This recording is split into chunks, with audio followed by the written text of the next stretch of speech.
తిరుపతిలో గత కొంతకాలంగా దళితుల మీద దాడులు పెరుగుతున్నట్టుగా కనబడుతుంది. ఎందుకంటే డిసెంబర్ 2024లో ప్రొఫెసర్ చెంగయ్య అని డాక్టర్ చెంగయ్య ఆయన ప్రొఫెసర్ హ్మ్. ఎస్‌వి యూనివర్సిటీలో అతని మీద బజరంగ దళ్ వాళ్ళు ఎళ్లి అతన్ని గెరావ్ చేయడం, అతని మీద దాడి చేయడం అనేది జరిగింది. అది అప్పట్లో పెద్దగా వైరల్ అయింది. దాని తర్వాత 10థ్ క్లాస్ చదువుతున్న ఒక దళిత బాలిక మీద లైంగిక దాడి జరిగింది. ఎర్రవారిపాలెంలో. నవంబర్ 2024లో అంతకుముందు స్టాలిన్ అనే ఒక దళిత యువకుడి మీద కూడా దాడి జరగడం.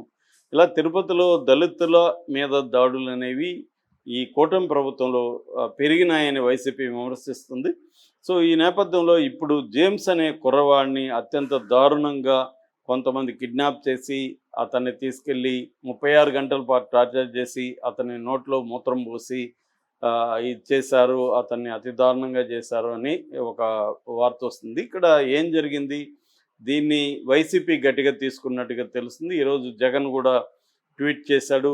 ఇది దారుణం. ఈ కూటమి ప్రభుత్వం సీరియస్‌గా తీసుకోవాలని. కూటమి ప్రభుత్వానికి సంబంధించిన పై స్థాయి నాయకులు ఎవరు గూడా దీని పట్ల ఇప్పటికి ఇంకా స్పందించట్లేదు. అసలు ఏం జరిగిందంటే జేమ్స్ అనే ఒక స్టూడెంటు శ్రీ విద్యానికేతన్ మోహన్ బాబుకి అక్కడ ఎస్విఈటి అంటారు. ఎస్విఈటి అంటే శ్రీ విద్యానికేతన్ ఎడ్యుకేషనల్ ట్రస్ట్. ఆ ట్రస్ట్ తరపున స్కూల్స్, కాలేజెస్ ఉన్నాయి. 1993లో ఇది స్టార్ట్ అయింది. దాని తర్వాత 2022లో ఇది మొత్తంగా ఆయన విద్యా సంస్థలన్నీ కలిపి మోహన్ బాబు యూనివర్సిటీగా మారింది. దానికి ఛాన్సలర్‌గా మోహన్ బాబు ఉంటున్నాడు. సో, శ్రీ విద్యానికేతన్ ఇంజినీరింగ్ కాలేజీలో ఈ అబ్బాయి థర్డ్ ఇయర్ చదువుతున్నాడు, జేమ్స్ అనే అబ్బాయి. ఈ అబ్బాయిని మొన్న 16వ తేదీ కొంతమంది బ్యాచ్ అతను హాస్టల్‌లో ఉంటే, అతను వాళ్ళ ఫ్రెండ్ గురుసాయి రెడ్డి వీళ్ళిద్దరూ హాస్టల్‌లో ఉన్నారు. 12:30 రాత్రి 12:30 దాటిన తర్వాత ఒక బ్యాచ్ ఒక 15 మెంబర్స్ అని చెప్తున్నారు. సో, ఇందులో ప్రధానంగా సాయి రూపేష్ అనే అబ్బాయి, యశ్వంత్ అనే అబ్బాయి. యశ్వంత్ వచ్చి ఏ1గా పెట్టారు వీళ్ళు.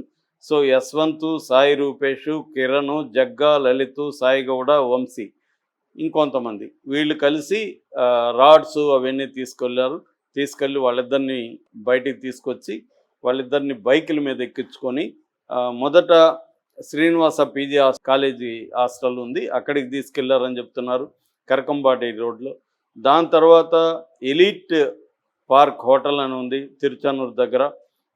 మ్యాంగో మార్కెట్ యార్డ్ అంటారు శ్రీనివాసపురం.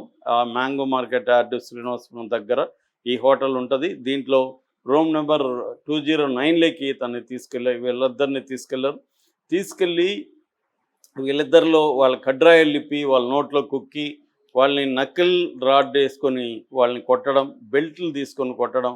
ముఖ్యంగా ఈ జేమ్స్ని ఎక్కువగా టార్చర్ చేశారని చెప్తున్నారు. జేమ్స్ నోట్లో కూడా వీళ్ళు మూత్రం పోసారని. అలాగా 36 గంటలు వాళ్ళని టార్చర్ చేసి అక్కడి నుంచి తీసుకెళ్ళడానికి బైకుల్లో ప్లాన్ చేసుకుంటుంటే వీళ్ళు అక్కడి నుంచి తప్పించుకొని కేకలేసి జనం గుమికూడేసరికి వీళ్ళని వదిలి వాళ్ళు వెళ్ళిపోయారు.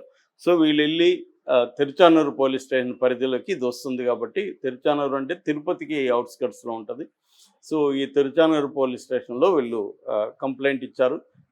మామూలుగా అయితే ఎస్సీ/ఎస్టీ యాక్ట్ కింద చేయాలి. అట్లా కాకుండా మామూలుగా అటాక్ చేసినట్టుగా వాళ్ళు పెట్టారని చెప్తున్నారు.